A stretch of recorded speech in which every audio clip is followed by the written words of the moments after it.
მოგესალმებით, მეგობრებო. ვიწყებ სესიის ჩაწერას. დღევანდელი სესია იქნება ცოტა ეგზოტიკური ხასიათის. ვითამაშებ 6 კარტა ომაჰას. რაც არის GG პოკერზე. ამ დისციპლინაში მე არაფერი არ ვიცი. უბრალოდ ისე გასართობად ვითამაშებ, თან ვილაპარაკებ. შევხედოთ ერთი რა არის. მე ხავ თამაშობ ჩვეულებრივ 4 კარტა ომაჰას. ამ მომენტისთვის PLO 25 თამაშობ. უბრალოდ ცოტა ხანი ხა PLO 10-ზე ჩამოვიწია, იმიტომ რომ რაღაცა გამოსასწორებელი მაქვს რაღაცა კონკრეტული ლიქები ჩემს თამაშში და ვცდილობ რომ ცოტა უფრო მეტად კონცენტრირებულმა ვითამაშო. ეს ჰენდი ერთი შეხედვით რაღაცა კაი ჰენდია, მაგრამ იმდენი ყვავები მაქვს რომ ეს აფუჭებს ამ ჰენდს შესაბამისად დავყრი. რახან თამაში არის 6 კარტა, მხოლოდ 2 კარგი კარტი, ეჭვი მაქვს რომ არ იქნება საკმარისი, ან თუნდაც 3 და 4 კარგი კარტი არ იქნება საკმარისი იმისათვის რომ ხელმა ითამაშოს.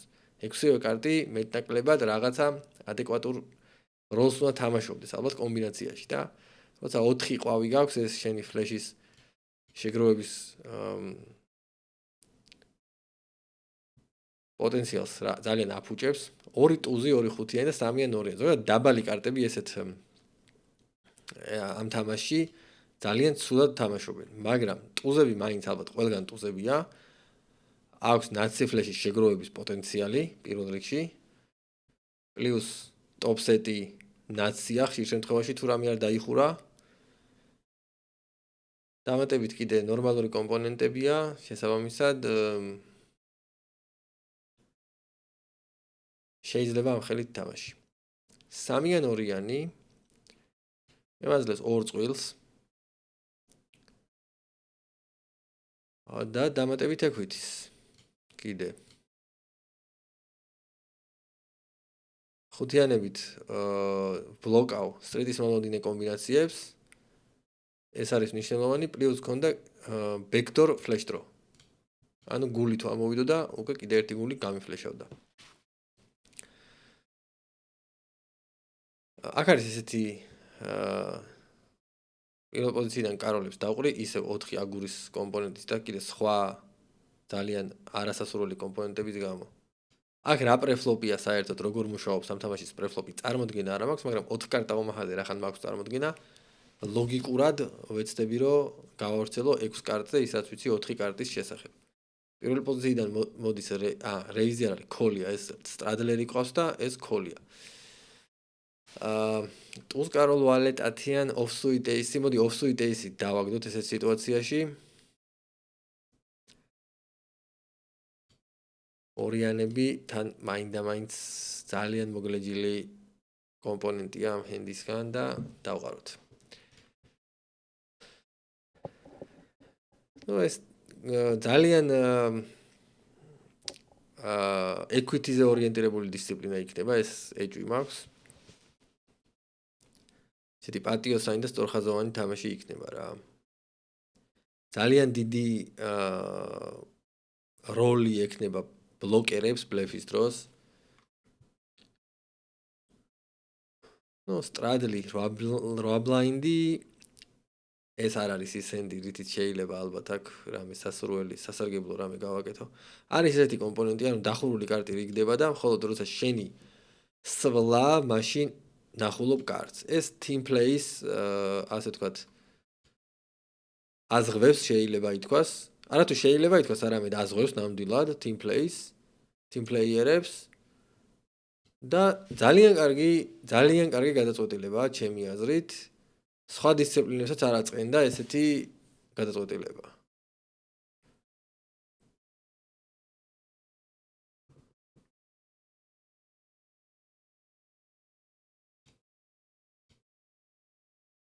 განსაკუთრებით ტურნირულ პოკერში, სადაც არის, ასე ვთქვათ, team player-ების რისკები, ჩვეულებრივად პოკერუმმა შეიძლება მსგავსი გადაზღვევა მოუძებნონ თავიანთ პრობლემას.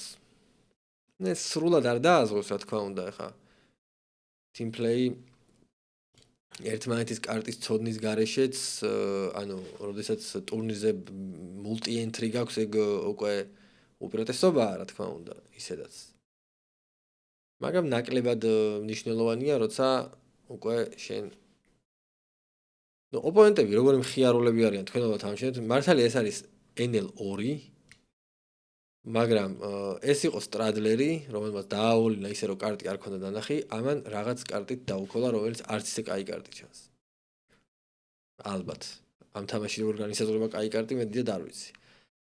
4-8 ფლოპია, მე მაქვს ფლეშ დროს ბლოკერები, 3 ყვავი მაქვს, over პარა.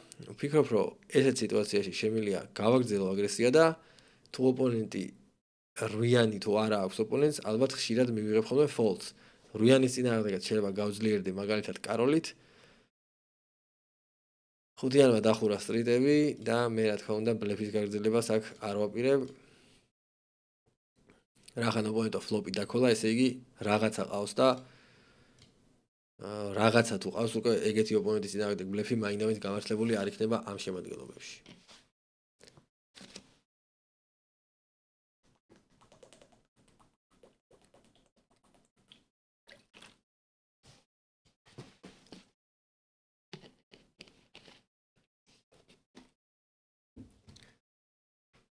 აქვე ვიტყოდი ესეთ რამეს, ეს მინრეიზია, მოდი დავქოლოთ, უბრალოდ დავქოლოთ. თუ დავატრიბეთ, მოდი დავატრიბეთებ. რაღაც ნორმალური ხელი მაქვს. სტრადლერი ისევ, აქ სტრადლები უყვართ როგორც ვატყო. ტუს დამაწყიან რაღაც არაფერი არა მაქვს ჩათვალე აქ. უბრალოდ იმის დანახვა თუ რა მყავს, ჯერჯერობით მიჭირს. ნუ აფლობზე ისეთი არაფერი არ მყავს. Offsuit ace, ნუ ბატონიდან ალბათ მაინც რეიზი იქნება offsuit-ია თუ რაც არის. აქ წამივიდა flash დრო. სტრიტის მომლოდინე ხელი. სტრიტის მომლოდინე ხელი კაც სტრიტი მაქვს. სტრიტის მომლოდინე ხელი მაქვს მეთქი. ვაფშე ვერ ხედავ თამაშს, სიმართლე თუ გაინტერესებთ. ჩემი სტრიტი რადგან არის ნაცი და რახან მე მაქვს red row, ეგრეთ წოდებული, ანუ მე მაქვს დამატებითი კომპონენტი flash დროს სახით. მე გავაკეთებ raise, რა თქმა უნდა და თუ იგივენაირი ჰენდი, როგორიც მე მაქვს მეთამაშება, ანუ ვალეტრუიანი. აქ რა ხდება საერთოდ? ჯერჯერობით დავქოლოთ. იგივენაირი ჰენდი მეთამაშება, მე კიდე მექნებოდა red row და დამატებითი კომპონენტი და free roll ქვია ეგეთ სიტუაციას, ანუ მე free roll-ზე წავიდოდი, ანუ ჩემთვის უფასო გაგორება იქნებოდა, ანუ ან flash დავიჭერდი, მოვიგებდი, ან უბრალოდ გავიყოფდი. აქ მე დავიჭირე ნაცი და შესაბამისად მაქსიმალურ ფსონს გავაკეთებ pot-bets. რომ მივიღო მეორე ნაცებისგან, მესამე ნაცებისგან და სხვა უფრო დაბალი full house-ებისგან value. ოპონენტი fold-ავს. აქ ვფიქრობ, რომ არაფერი ისეთი არა მაქვს, დავყრი. მოდი ამაგიდან მივავდგები. ტრიმაქსია და თან მივხვდი, რომ 3 მაგიდის თამაში ჩემთვის ძალიან მოუხერხებელია, იმიტომ რომ ამ თამაშის მექანიკა ძალიან განსხვავდება 4 კარტა ომაჰასგან, შესაბამისად, მოდი 2 მაგიდაზე გავაგრძელოთ თამაში. წერან სტრიტი ვერ დავინახე. თუმცა სტრიტი რო ვერ დავინახე, ამან არაფერი არ დაგვაკლო, მაინც იმ დარიგებაზე სტექსზე ვითამაშეთ, მაგრამ მე მეგონა რომ მქონდა რაპი, ეგრეთ წოდებული, ანუ სტრიტის მომლოდინე ხელი და სინამდვილეში მქონდა სტრიტი. კიდე დამატებითი კომპონენტი წამივიდა თერნზე, flash დროს სახით.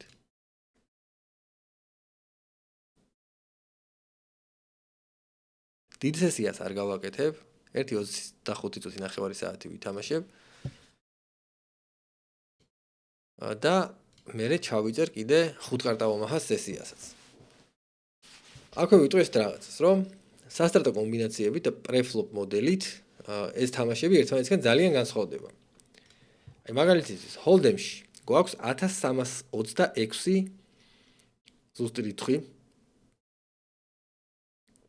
სასტარტო კომბინაცია. აქ იგულისხმება უნიკალური სასტარტო კომბინაციები რა.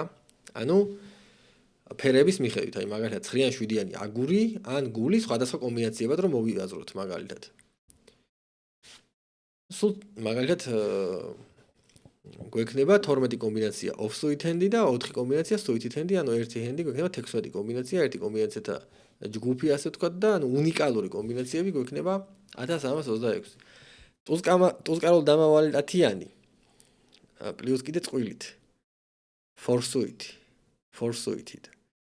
მოდი call-ით შევალ, იმიტომ რომ ძალიან ძლიერი ხელია, ბაზარი არ არის, მაგრამ მაინც აი ეს forsuit-ით რო არის ეს მაგრად ეხავს. დავიჭირებ full house-ი, მეორე ნაცი, პირველი ნაცის ბლოკერი მაქვს, ანუ ტუზის ბლოკერი მაქვს, შესაბამისად უკვე თავად დავაველიუბეთოთ ოპონენტი.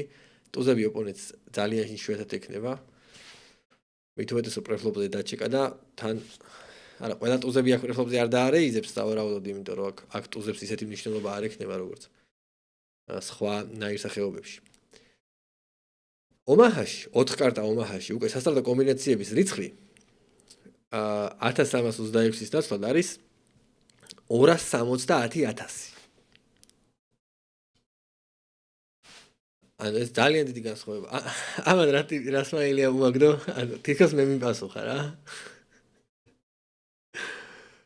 270,000. შესაბამისად, აი პრეფლოპ მოდელი, ომაჰას პრეფლოპ მოდელი არის ძალიან რთული. ანუ ძალიან განსხვავდება ჰოლდემისგან.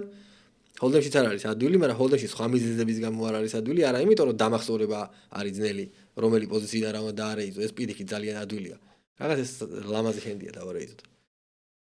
არამედ უბრალოდ ოპონენტები ჰოლდემი ძალიან ანუ შემოქმედებითი ოპონენტზე ორიენტირებული თამაშია და რაც რომ მეტი კარტი გიჭირავს ხელზე, უფრო მეტად ექვითისკენ და ასე ვთქვათ, მათემატიკური მოდელისკენ მიდის თამაში რა, აი მაგას ხსნი ეხა და ნუ მაგაზე გადავალ ცოტა ხანში. ეს ფოლდია. აქ უბრალოდ პოტპეტით გავაგრძელებ აგრესიას, ვინაიდან ძალიან ბევრი მომლოდინე ხელი დევს, რომელსაც მე საერთოდ არ ვბლოკავ. ეს არის ფლეშ დროები, ეს არის სტრიტ დროები და ასე შემდეგ და ასე შემდეგ. ну საერთოდ რა მინიმალურად ბლოკავ ხო აი 10-9-ით და ერთი ყვავით. ხო და 5 კარტა ომაჰასაც შეეხება. სასტარტო კომბინაციების რიცხვი იზრდება ეს დავყაროთ უბრალოდ.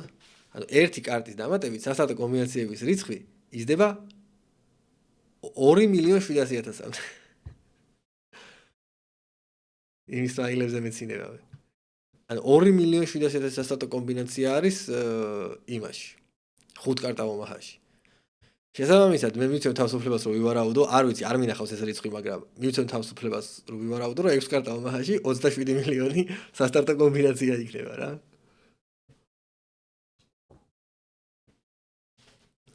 შესაბამისად, აი თვითონ სიტუაციურად თამაშები ანუ არის უკვე წარმოუდგენლად დიდი მოცულობის სიტუაციები შეიძლება შეიქმნას. ამის დათვლა ალბათ შეუძლებელია და მაგრამ ის რომ თამაში რთულდება არ ნიშნავს რომ პრაქტიკულად თამაში უფრო ძნელია. თამაში რომ რთულდება ეს ნიშნავს რომ ამით თამაში შესწავლა უფრო ძნელია, რა მათ შორის არარეალისტური და რამდენადაც არარეალისტურია თამაშის შესწავლა, იმდენად უკვე პრაქტიკაში ძალიან დიდი ცოდნა აღარ მოგეთხოვება. თავარია შენ ოპონენტებზე უკეთესად იცოდე ეს და ოპონენტებსაც უჭირთ თამაშის შესწავლა, შესაბამისად უპირატესობის მოპოვებას შეიძლება უფრო ადვილიც არის ვიდრე ჰოლდემში. არ არის გამორიცხული. კი არა და არის ნამდვილად. ნუ ომაჰა მე მაგალითად ჰოლდემინდა რომ გადმოვიჯექი, ომაჰაში უფრო ასე ვთქვათ მაგიდებზე უფრო გრძნობს უპირატესობას ოპონენტებთან ვიდრე ჰოლდემში. ერთსა და იმავე ლიმიტებზე. მაგრამ პროსტა ომაჰაში ის არის განსხვავება, რომ დისპერსია დიდი და ეს უპირატესობა არ არის ხოლმე დიდი. აი ჰოლდემში აი ფიშზე მაგალითად აი რეკრეაციულ მოთამაშეზე პროფესიონალს ძალიან დიდი უპირატესობა აქვს, ანუ თითქმის უშანსოდ არის რეკრეაციული მოთამაშე და ომაჰაში თვალთ ეგრე არ არის რა. აი ომაჰაში აი რაღაცა დამწყები ცუდი რეგულარი შეიძლება რაღაც ისეთ ცოტა გამოცდილ და აი პრაქტიკა რო აქვს ეგეთ რეკრეაციულ მოთამაშესთან შეიძლება არც იყოს რა დიდი უპირატესობით, იმიტომ რომ აი 4 კარტი უჭირავს კაც ხელში და მან ცოტა სხვა ბაზარია რა. მან დაი უკვე კარტს ძალიან დიდი მნიშვნელობა ეძლევა რა. და მით უმეტეს თორე 6 კარტი გიჭირავს ხელში. 9-9-8-7-6 რაღაცა, ნუ რაღაც იმედის მომცემი ჰენდი ჩანს ეს. ესეც ხო? ტუზკაროლ დამა 10-10-5, ეს 5-იანი კი არ მომწონს ამ ხელში, მაგრამ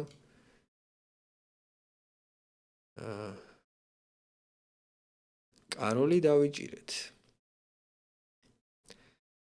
აქ ვრაპი დავიჭირე ეგრეთ წოდებული, მაგრამ რაღაც დაბალი ვრაპი სამწუხაროდ. ოპონენტი ჩეკავს, რაც ნიშნავს იმას, რომ ცხრიანს ალბათ იშვიათად დაჩეკავდა. შესაბამისად წავიღოთ, იმიტომ რომ რივერზე ძალიან ბევრი ისეთი რამე შევა დაუდოს, რაც მე არ მომეწონება. აი ამ ვრაპს რა უყო ეხა მაგას ფიქრობ რა. კი არის რაღაც სანაცე პოტენციალი, მაგალითად შეიძლება დამიდოს რაღაცა იქ 7-იანი, 8-იანი უკვე ნაც არ მაძლევს, 9-იანი თან 2 ცალი მე მიჭირავს. მე მგონი ახლა უბრალოდ გადავაგდებ რა.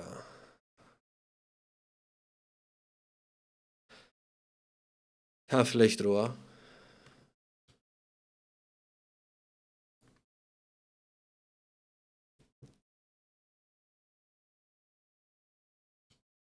აი ეს ტრადლერები მაგრად აფუჭებენ თამაშს რა.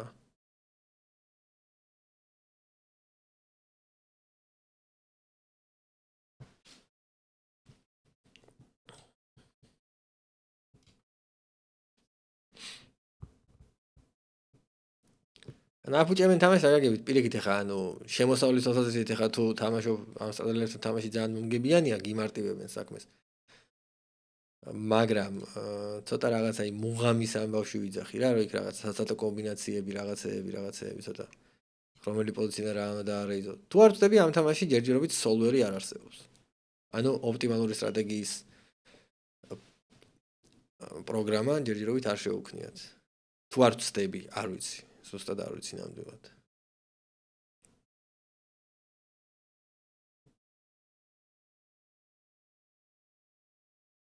ხო, აქვე დავამატებდი ესეთ რამეს, რომ ესე იგი შემოქმედებითობას რაც შეეხება რა, რაც უფრო იზრდება ხელზე კარტების რაოდენობა, ანუ თამაშის შემოქმედებითობა მით უფრო მცირდება. ნუ ეს ეხა ცოტა ისე ჟღერს, ეხა შემოქმედებითობა ესეთ შევა არ არის ყველაზე ზუსტი ტერმინი. აი რაც გულისხმობ, აი ჰოლდემში მაგალითად აი აგრესიას, ზეწოლას ოპონენტების რეინჯებზე რაღაცეებს, აი ამ კატეგორიის სკილებს ძალიან დიდი მნიშვნელობა აქვს რა.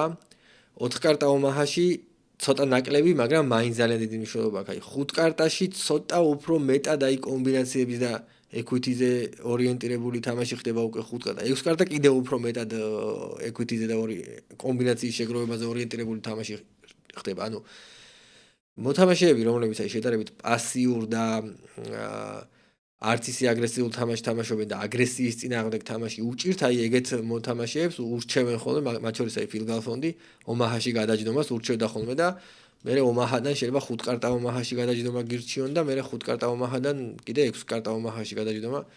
აი ეგეთი ფაქტორები არის რა. თუ ანუ მაინდამაინც დიდად აგრესიული მოთამაში არ ხარ მაგალითად და აგრესიის წინააღმდეგ თამაში ჩვენთვის აი კომფორტული არ არის.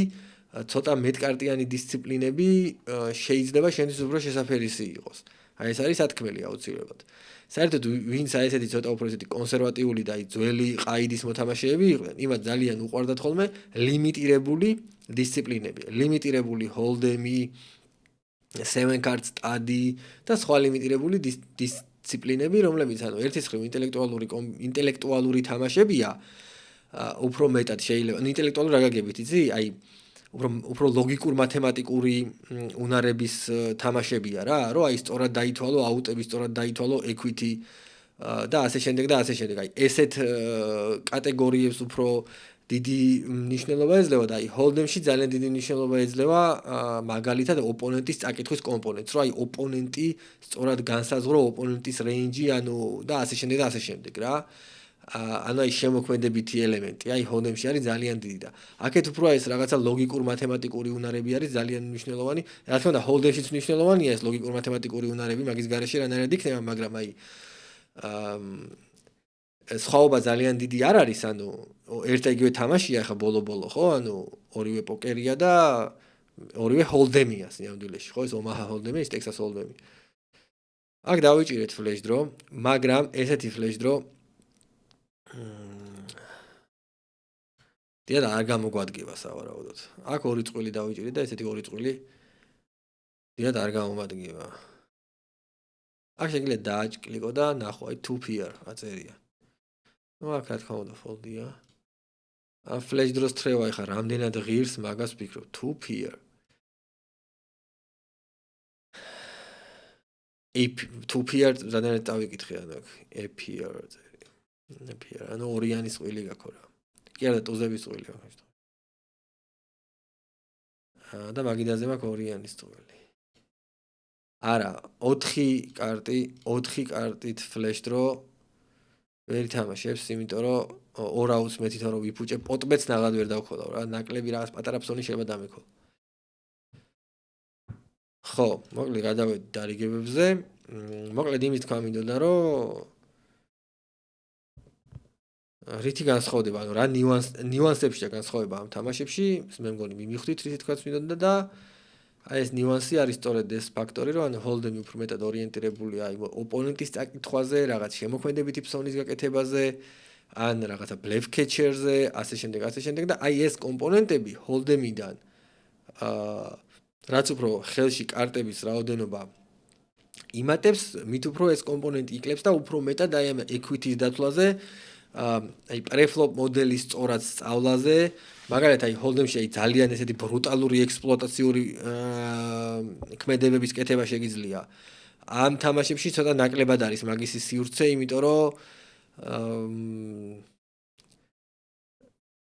აი 4 კარტი რო უჭერს, აი 4 კარტა მომახაზეროთ ხარ, აი 4 კარტი რო უჭერს ოპონენტებს ხელში და მასეთი რომ მაგიდაზე 5 გიზის, იქ ძალიან აგრესიული თამაში ყველა ვარიანტში არ გაგივა, იმიტომ რომ ეს ოპონენტები ანუ ყოველთვის მოძებნიან რაღაცას, რომ გადაიხადონ, ხო ხდები და ჰოლდემისგან განსხვავებით, ჰოლდემში კარტი ძალიან ცუდად მოდის. აი ხა მაგალითად ჰოლდემში მე მაქვს ესეთი რაღაცა შემჩნეული და სხვადასხვა მე ერთადერთი არ არის ვისაც ეს აქვს შემჩნეული. რეკრეაციული მოთამაშეები ძალიან ძნელად რახან ყრიან ამ თავის. რახან ყრიან არა, იმიტომ ყრიან ძალიან ძნელად აი ამ თავის საშუალო სიძლიერის ენდებს, მაგალითად აი როგორიც არის, აი ტულს 7-იანით რო დაიჭერს ტულს მაგალითად რა, მაგიდაზე. და ტოპწყვილი აქვს და რავი, არ გაუშვებს ხელს, რავი, თელს ტექს გადაგიხდის და. მე ხა ისე რაღაც პირად საუბრებში, აი სამზარეულოს საუბრებში და სამზარეულოს თამაშებში, ხო, რომ შეეკითხები ამ ტიპებს, რომ აი რატო აკეთებ ეგეთ რაღაცას, 3 კაროლი პირდაპირ გადავაგდოთ, რა თქმა უნდა. რატო აკეთებ ესეთ რაღაცას, ხო? ანუ აი ხა ტულს 7-იანი გაქვს, ხო რა, ხა ტულს 8-იანი რომ ეჭიროს, უკვე გიგებ და კიდევ შეიძლება ფლეში დაიხუროს, შეიძლება სტრიტი დაიხუროს და მაინც არ დაყაროს. ანუ მე ირკვევა რომ ტიპს ეს კარგი კარტი გონია, იმიტომ რომ პატარა დისტანციას ვინც თამაშობს, ჰოლდემში კარტი მოდის ძალიან ცუდად. ეხლა ვინც დიდ დისტანციას თამაშობს, იმას შეიძლება არც ახსოვს ეს განს და ოდესღაც ყველანი ვიყავით რეკრეაციული მოთამაშეები და კარტი მოდის ძალიან ცუდად, ანუ შეიძლება საათები გავიდეს, მithumetes ოფლაინ პოკერსო თამაშობ და ხელზე გირიგდებოდეს ნაგავი, აი რასაც ქვია, 9-იან 3-იან ოფსუითით და ასე შემდეგ. თავისთავად, აი უბრალოდ პრობლემა არ არის, აი 2 საათი თამაში იმაში ოფლაინ პოკერში არის, რაც 60 დარიგება და 60 დარიგებაზე შეიძლება და მოგივიდეს რა, არც ერთი ნორმალური ჰენდი, რომელიც საერთოდ open raise-ის სპექტრში ჯდება რომელიმე პოზიციაზე და აი ეგეთი საშინელი თამაში არის ჰოლდემის ზოგჯერ რეკრეაციული მოთამაშეების განმსახედიდან და შესაბამისად ოდნავ მაინც რაღაცა რო აქვთ ესეთი ადეკვატური ჰენდი, ანუ ონლაინში ვინც თამაშობს ერთ მაგიდას და ასე შემდეგ, ოდნავ მაინც რაღაც ადეკვატური ჰენდი რო უკვე იმის დაყრა ენანებათ, იმიტომ რომ ძალიან კარგი ჰენდი ეჩვენებათ. ეხლა 1 საათი რო 9-იან 3-იანები და ვალეტ 2-იანები მოგდიოდა და უცებ რაღაც 10-იან 9-იანი მოგივა ერთი ფერის, უკვე მაგარი ჰენდი გგონია ძალიან რა, ხოლმე. და მე კიდევ სტრიტს გააკეთებ სიტყვაზე და მე ფლეშიცო დაიხუროს და ფულ ჰაუსისო დაიხუროს, უკვე აღარ გაინტერესებს რა, შენ სტრიტი გაქვს, ამ სტრიტს ველოდებოდი 3 საათი და ეხლა ამის დამყრელი არა ვარ, აი რაღაც დაახლოებით ესეთი დამოკიდებულება არის რა. ან ტუზებს დაიჭერს და სიტყვაზე და ტუზები წელიწადში ერთხელ მozდის ტიპს რა. ტუზები მოდის 220 დარიგებაში ერთხელ საშუალოდ. 220 დარიგებას, რავი, ერთი მაგიდა რო ითამაშო, ონლაინში რო ითამაშო, 3 საათი დაგჭირდება. რა არის ეს ეხლა მოდი დავქოლოთ რა ვიცი რაღაცა რანდაუნია რა 3 მასტი მაქვს 3 მასტი როცა გაქვს ალბათ ყველა ვარიანტი კაია ნუ ფლოპი ავაცდინე სამწუხაროდ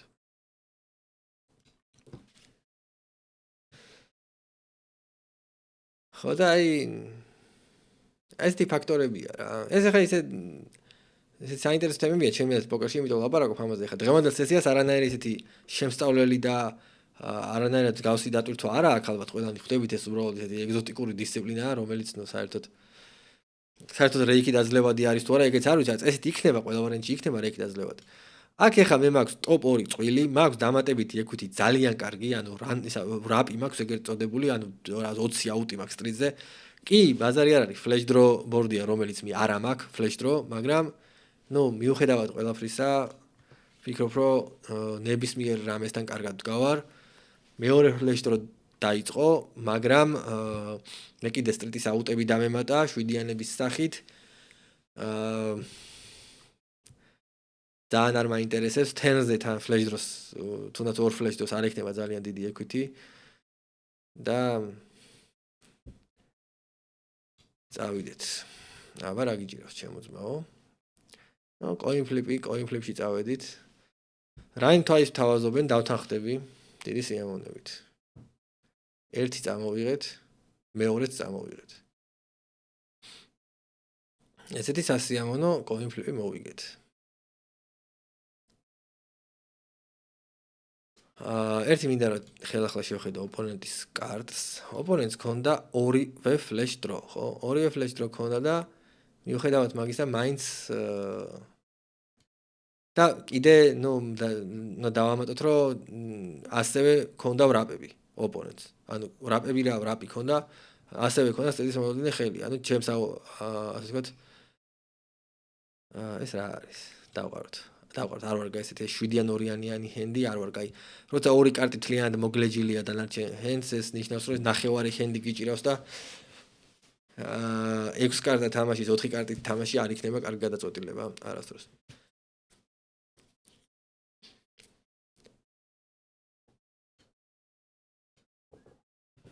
ხო აქვე რაღაცა საინტერესო მინდა და მეთქვა და ეხლა რაღაც აზრი გამიწდა, მაგრამ არა უშავს.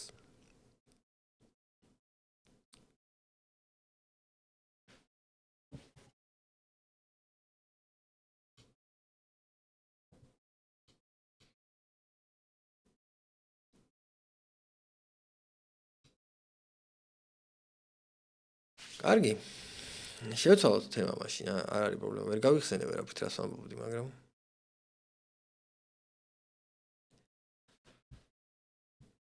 ამ რივერზე მე ვერასდროს ვერ წავიღებ ამ პოტს. თუმცა 7-იანზე რა შემილია განვასახიერო, მაგასაც ვერ ხვდები. ან ოპონენტს რა ავტოფოლდები შეიძლება ქონდეს, არაფერი. სამარცხინოთ უნდა დავნებდეს სავარაუდოდ.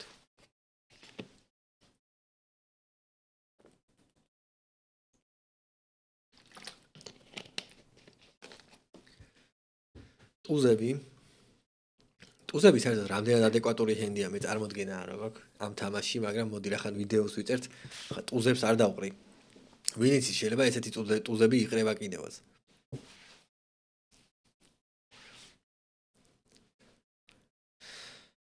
ხუთკარტა ომაჰაში უკვე ვიცი რომ ტუზები ისეთი კარგი ჰენდი აღარ არის როგორც 4 კარტა ომაჰაში. 4 კარტა ომაჰაში ნებისმიერი ტუზები, თითქმის ნებისმიერი ტუზები 4 ტუზის გარდა არ იყრება ზოგადად რა. 5 კარტა ომაჰაში უკვე რაღაცეები ვიცი რომ იყრება. ყველა ტუზები არ თამაშობს.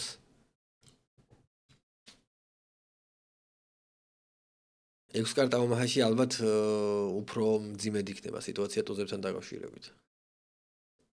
ჰოლდემში ტუზები ყველა ვიცით რომ არის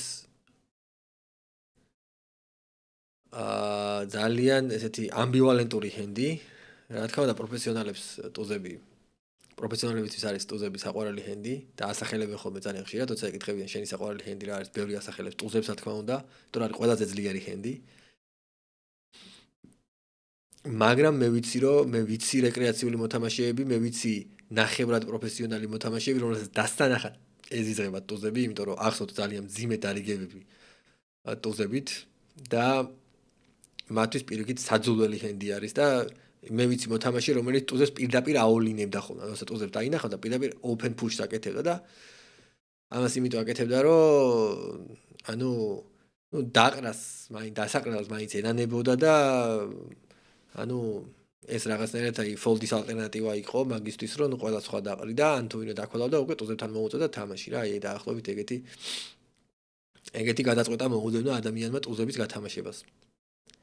და მე მგონი რამდენიმე ადამიანმა და ბევრმა ადამიანმა მოუძებნა ეგ გადაწყვეტილება ტუზების გათამაშებას, იმიტომ რომ ბევრი open push-ი მინახია ტუზებით აჭარაზე მაგალითად რეკრეაციული მოთამაშეებისგან. კარგი, მე მგონი ვისაუბრეთ უკვე საკმარისზე მეტი. 9 საათი გავიდა სესიის დაწყებიდან. მე ჩავწერ კიდე 5 კარტა ომაჰას. ან შეიძლება პრინციპში 5 კარტა ომაჰა შეიძლება მანამდე დავდო, მაგრამ არა, ჯერ ამას დავდებ, მე ჩავწერ 5 კარტა ომაჰას. კარგით, აქ დაგემშვიდობებით და არ დავივიწყოთ ერთმანეთი. ჩემს არხთან დაკავშირებით ვიტყვი მიწურულს ერთ-ორ სიტყვას, მოდი და ისე დავამთავრებ. ანუ მე ეს არხი, Skill Game Poker-ი, არის არხი იმისათვის, რომ დამწყებ მოთამაშეებს, რეკრეაციულ მოთამაშეებს და დამწყებ და რეკრეაციულ მოთამაშეებს რა. ანუ გამოცდილ რეკრეაციულ მოთამაშეებს და უბრალოდ დამწყებ რეგულარებს. კონდეთ შესაძლებლობა რომ ქართულ ენაზე რაღაცა საბაზისო პრინციპები პოკერის ისწავლონ. აქ არ აქვს ამბიცია რომ რაღაცა მაღალი კლასის პროფესიონალები გამოვზარდოთ ამ არხზე. ჩვენ გვინდა რომ უბრალოდ საბაზისო პრინციპები ადამიანებს ვანახოთ. უბრალოდ პლუსში თამაში პოკერის შეძლონ და დამატებითი შემოსავლის წყარო გაიჩინონ, ან რეგულარული შემოსავლის წყარო გაიჩინონ. მე უკვე ამ რაღაცა საბაზისო ცოდნაზე უკვე მაღალი პროფესიონალური ცოდნა დააშენონ და ასე შემდეგ და ასე შემდეგ. ანუ უბრალოდ პოპულარიზაცია გავაკეთო პოკერის ისე როგორც რეკრეაცია, ისე როგორც ინტელექტუალური თამაშის და არა როგორც გემბლინგის და კაზინო გეიმის. როგორი რეპუტაციაც აქვს ადამიანებში ხშირად ძალიან. რაზე მაწუხებს ეს ფაქტი. რაც ახლა ამ არხზე მე გავაკეთე უკვე ეს არის ჰოლდემის შემსწავლელი კურსი, არის თამაშის წესებიდან დაწყებული. მიკროლიმიტების დასამარცხებლად ყველა კონცეფცია ამ კურსში შედის, შეგიძლიათ უყუროთ, არის პლეილისტებში პოკერის სტრატეგია 0-დან. ვაპირებ და მინდა ძალიან რომ ომაჰას სტრატეგიის კურსიც გავაკეთო. და ოღონდ ჯერ მე თვითონ მინდა რომ წესიერად ვისწავლო ომაჰა, არ ვჩქარო, სწავლობ ნელ-ნელა და ჩაუჯდები, გავაკეთებ მაგასაც ალბათ. მოკლედ ეს არის ამ არხის მიზნები. უბრალოდ რაღაც პერიოდულობით მაინც ვიდეოებს ვდებ, რომ YouTube-ს არ დაავიწყდეს, რომ ეს არხი არსებობს და თქვენს ერთმანეთი არ დაგვაუწყდეს რაღაცა. მსგავსი მიზნებით. კარგით, ეხლა დავამთავრებ ამ ვიდეოს. და მე დაგიბრუნდებით უკვე მე 5 კარტა ომაჰათი. აბა თქვენიცით.